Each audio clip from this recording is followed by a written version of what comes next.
Avec son paysage doté d'une verdure féerique qui peint ses multiples collines et montagnes, le groupement Babadjou, situé dans le département des Bamboutos, région de l'Ouest à première vue, est flatteur sur le plan touristique pour tout visiteur. Ses atouts naturels sont très nombreux et font de Babadjou une terre d'hospitalité très généreuse. Le relief très varié qui dissimule des merveilles de la nature suscite la curiosité et l'admiration de tous ceux qui foulent le sol de Babadjou.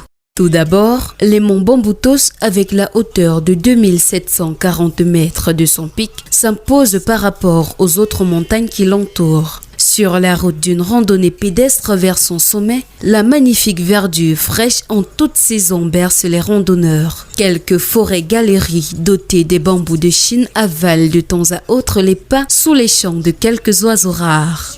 Avec un peu de chance, quelques animaux sauvages pourraient faire un peu d'amitié avec les visiteurs sur le chemin. En plus de son charme physique, le paysage des monts Bamboutos constitue un bois sacré pour Babadjou et traîne également une histoire palpitante de la période des luttes nationalistes. Au mont Bamboutos, ils se réfugiaient, donc c'est-à-dire que comme le colon bombardait avec les hélicoptères, presque tous les gens de Bamelo, Bamwa, ils fuyaient ou se réfugiaient là-bas. Donc, et puis, le mont Bamboutos était un endroit mystique qui a beaucoup protégé la population parce qu'il y avait des moments, selon la mythologie Babadjou, Basso, quand le mont Bamboutos, parce que vous voyez, c'est un lieu mystique, hein, quand vous voyez le blanc venir avec l'hélicoptère, les nuages couvrent sa population. C'est-à-dire que c'est le mont, c'est un mystère. Ou alors, ils envoyaient les fourmis maillants, ou alors les abeilles pour chasser les colons qui étaient en train de bombarder. Donc, cette montagne a été pour beaucoup pour sauvegarder les populations Basso lors des périodes troubles des années 60. Oui. Non loin du mont Bamboutos, un lieu de pèlerinage religieux vient de sortir des terres sur une autre montagne appelée les Kotso. Les aménagements font de ce lieu de pèlerinage un site touristique aussi attrayant pour le religieux que le profane. Toujours autour de ces monts, les communautés Bororo ont installé leur campement. Leur mode de vie, leurs activités pastorales et leur cavalerie font l'objet d'une belle curiosité. Ailleurs, d'autres collines comme celle de l'Ekonji avec les roches superposées ne laissent pas indifférentes les visiteurs.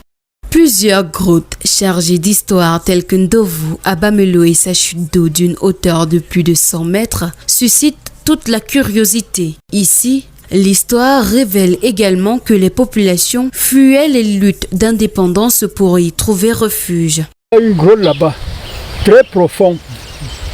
Très profond. On peut même caser plus de 1000 personnes là-dedans. Oh oui. Et à l'époque, ça servait à quoi cette grotte? Oh, Dieu avait fabriqué comme ça. Tu vas dire que ça servait à quoi? Qui allait dormir là-bas? C'est la guerre de 1960, 59, 60 qui a fait que les gens fuient pour aller se cacher là-bas. Le matin, vous sortez, vous fuyez. C'est comme ça. La grotte de Ngolem à Balepo porte également de grands souvenirs pour des populations de la localité. Ndoomvu à Bametongon et sa chute aussi vend son charme par ses cascades d'eau. Non loin de là, la carrière de sable, en plus de son atout économique, offre une expérience des hommes à l'ouvrage. Ailleurs, les vastes plaines de Damaniak et Sinkoa, anciennes plantations coloniales situées sur la nationale numéro 6, non loin du marché de Kambou, retiennent beaucoup l'attention des visiteurs de Babadjou. Les vestiges des bâtis et usines laissés par des exploitants blancs ressassent dans la mémoire des populations un passé colonial teinté de mélancolie. Donc ces sociétés-là, quand elles sont arrivées dans les années 30, ont occupé ces zones-là pour la pratique de la caféculture, pour la pratique de l'élevage aussi, pour la pratique du maraîchage. Et le maraîchage à ce moment-là, c'était pour nourrir les colons qui étaient dans la zone et aussi à l'extérieur de la région. Et en fait, ces colons ont développé des activités qui ont permis aux populations locales de pouvoir, même étant que manœuvre, Parce que les gens partent là-bas pour trier le café.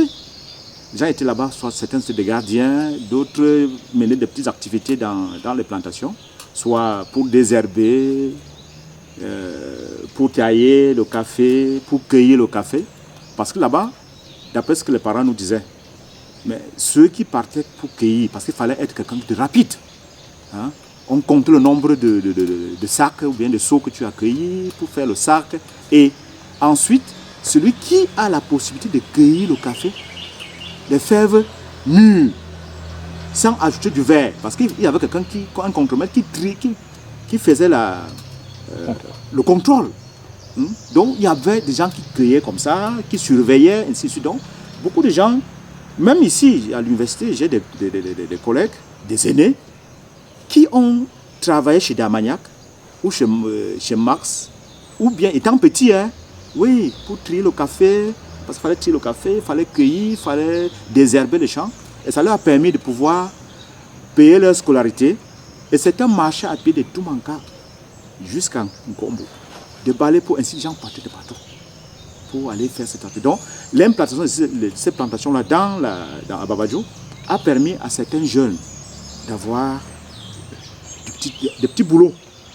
Oui, et parfois, d'après ce que papa disait, on te permettait de goûter.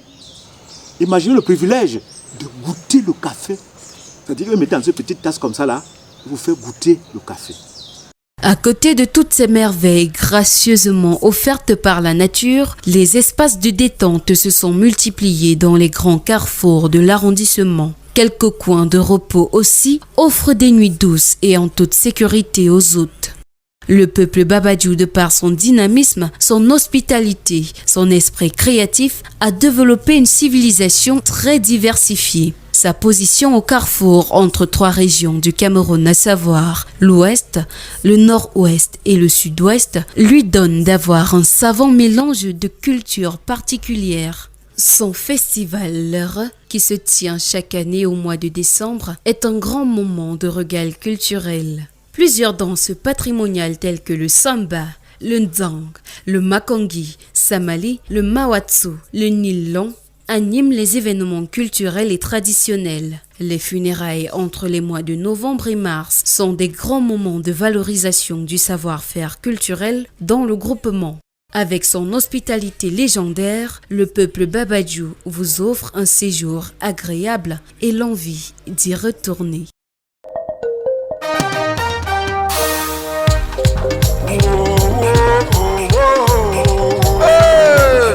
Samba.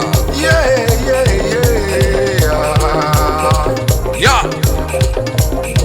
Yeah, bafumo bako pele sekta dutsara. Ngo sabato matetelza.